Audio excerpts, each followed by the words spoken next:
નમસ્કાર મિત્રો, સ્વાગત છે આપ સૌનું મારા પ્રભુજી ચેનલમાં। મિત્રો, શું આપ જાણો છો કે ગણેશજીનું વિસર્જન શા માટે કરવામાં આવે છે? તેની પાછળ પણ એક પૌરાણિક કથા છે। ગણેશ ચતુર્થીએ ધામધૂમથી ઘરે લાવવામાં આવેલ ગણપતિ બાપાને 10 દિવસ પૂજા અર્ચના કર્યા બાદ અનંત ચતુર્દશીએ વિદાય આપવામાં આવે છે। પરંતુ શું તમે ક્યારેય વિચાર્યું છે કે આપણે ગણપતિ બાપાનું વિસર્જન શા માટે કરીએ છીએ? આ પાછળ એક રસપ્રદ પૌરાણિક કથા છે। તો ચાલો સાંભળીએ ગણપતિ બાપાની વિસર્જનની કથા। પૌરાણિક કથા અનુસાર જ્યારે ઋષિ વેદવ્યાસજીએ સમગ્ર મહાભારતનું દ્રશ્ય ખુદની અંદર આત્મસાત કર્યું હતું, પરંતુ તેઓ લખવામાં અસમર્થ હતા। તેથી તેમને કોઈ એવી વ્યક્તિની જરૂર હતી જે અટક્યા વિના સંપૂર્ણ મહાભારત લખી શકે। ત્યારે તેમણે બ્રહ્માજીને પ્રાર્થના કરી।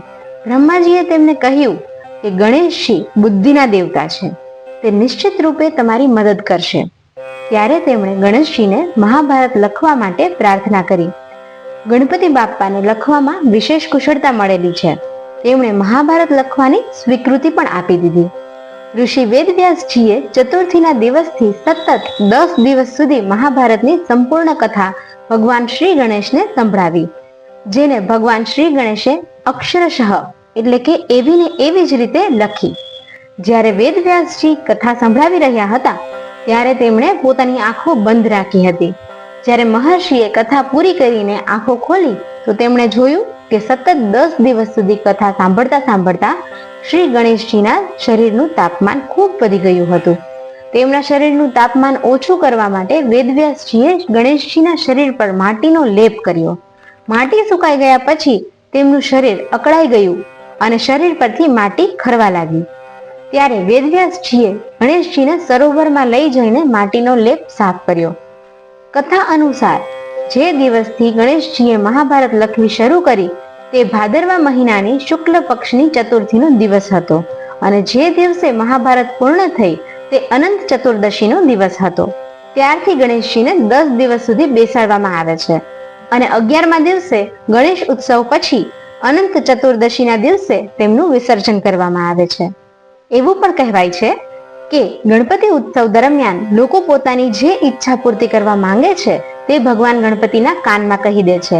10 દિવસો સુધી ભગવાન ગણપતિ લોકોની ઈચ્છાઓ સાંભળીને એટલા ગરમ થઈ જાય છે કે અનંત ચતુર્દશીના રોજ વહેતા પાણીમાં વિસર્જિત કરીને તેમને ઠંડા કરવામાં આવે છે।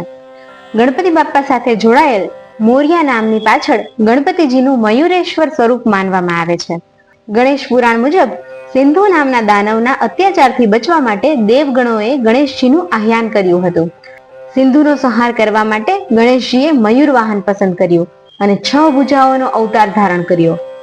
આ અવતારની પૂજા ભક્ત ગણપતિ બાપ્પા મોરિયાના જય જયકાર સાથે કરે છે। તો બોલો ગણપતિ બાપ્પા મોરિયા, અગલે બરસ તું જલ્દી આ। તો મિત્રો, આશા રાખું છું કે આજનો ગણપતિ બાપ્પાનો વિસર્જનનો વિડીયો તમને ખૂબ પસંદ આવ્યો હશે। કમેન્ટમાં શ્રી ગણેશાય લખીને તમારો ગણપતિ બાપ્પા પ્રત્યેનો પ્રેમ દર્શાવજો। આ વિડીયોને લાઈક કરજો અને વધુને વધુ લોકોને, તમારા સ્નેહીજનોની સાથે આ વિડીયોને શેર કરજો। મળીએ છીએ આવનારા નવા વિડીયોમાં। ત્યાં સુધી ગણપતિ બાપ્પા મોરિયા અને રાધે રાધે।